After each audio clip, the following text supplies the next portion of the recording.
Hello everyone. In this video, I will walk through my analysis for the cirrhosis disease stage classification task. The goal of this project is to build a machine learning model that can identify patients who have progressed to the most severe stage of cirrhosis based on clinical and laboratory measurements. To briefly summarize the objective upper front, I reformulate the original four-stage disease problem into a binary classification task, where stage 4 represents severe cirrhosis and stage 1 through 3 represent non-severe disease. I then compile a manually constructed decision tree model with a low-code automated machine learning approach using H2O AutoML. The results show that the automated ensemble model achieves stronger and more stable performance on the validation. The dataset used in this project comes from a Mayo Clinic clinical trial on primary biliary cirrhosis. It contains 418 patient records, each corresponding to a unique individual. The features include demographic information, clinical symptoms, and laboratory test results such as bilirubin, albumin, platelet count, and the prothrombin time. The dataset includes both numerical and categorical variables, and several columns contain missing values, and the patient ID column is removed since it does not provide predictive information. Before modeling, several processing steps are required. First, missing values must be handled because most machine learning algorithms cannot work with non-values directly. Numerical variables with missing entries are filled constantly, and the missing categorical values are treated as a separate category representing unknown information. While this approach is really simple, it allows the modeling process to proceed and places the burden of evaluation on validation performance. Next, I examine the distribution of numerical features. Many laboratory variables in medical datasets are highly right-skewed, meaning that most patients have relatively low values, while a small number of patients have extremely high values.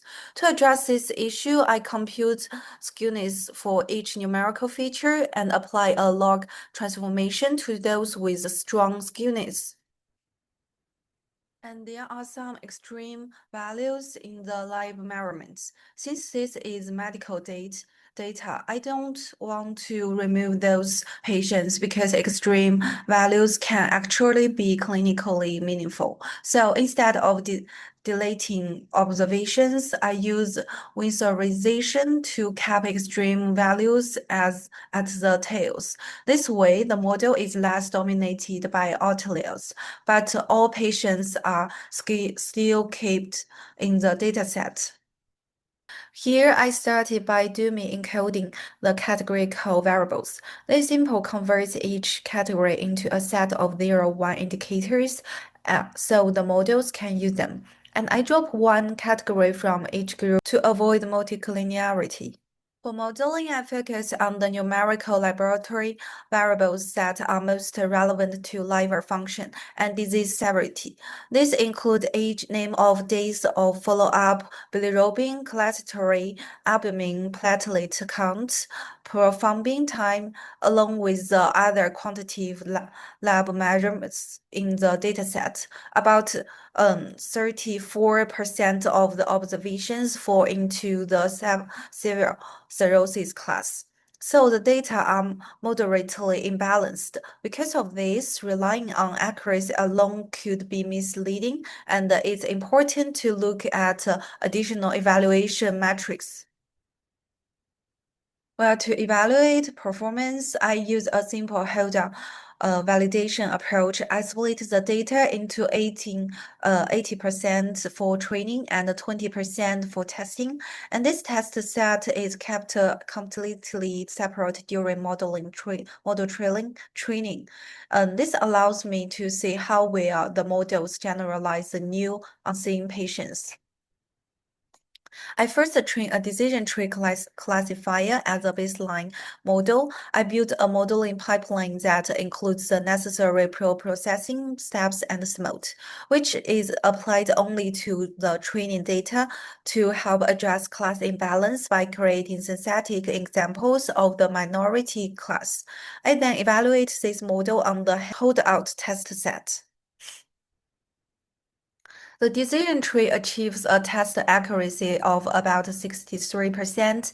Looking at the confusion matrix, the model does a reasonable job identifying non-severe cases, but it struggles more with severe cirrhosis. In particular, a notable number of severe cases are incorrectly classified as non-severe.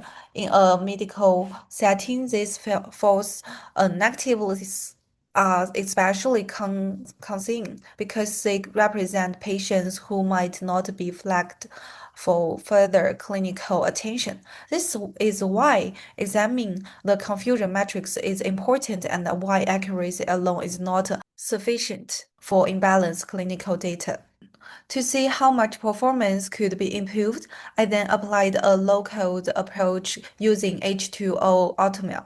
AutoML automatically trains and compiles a variety of models using cross-validation and selects the best performing one. In this setup, class balance is enabled and the fivefold cross-validation is used to produce a more reliable performance estimate.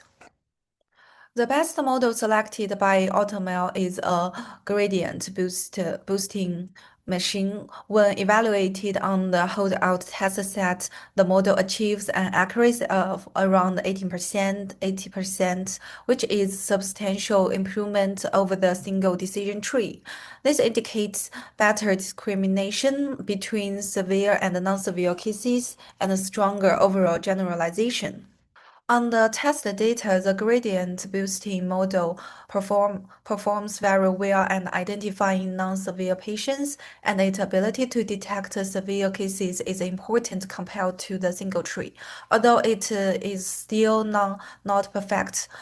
Importantly, the feature importance results are consistent with clinical expectations. Variables such as albumin, follow-up time, bilirubin, platelet count, and the prothrombin time emerges as the most influential predictors, which supports the clinical credibility of the model.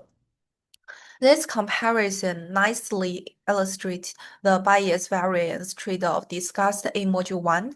A single decision tree is flexible and can capture nonlinear patterns, but it tends to have higher variance and can overfit. In contrast, ensemble methods like gradient boosting reduce variance by combining many weak learners. Resulting in more stable and better generalizing models, linear models such as logistic regression typically sit on the opposite end of this trade-off, with higher bias but lower variance and greater interpretability. From a practical perspective, a model like this could be used as a screening or risk stratification tool to help clinicians identify patients who may need closer monitoring or additional testing. However, it should not be used on its own. Future work could include adjusting classification threshold to prioritize recall, adding more clinical features and validating the model on external datasets. In conclusion, I built a binary classifier to identify severe cirrhosis and compiled a manually constructed decision tree with a low-code AutoML approach. This gradient boosting model selected by AutoML shows stronger and more stable performance on the validation, highlighting the importance of model selection. proper validation and bias variance considerations in applied machine learning. Thank you for listening.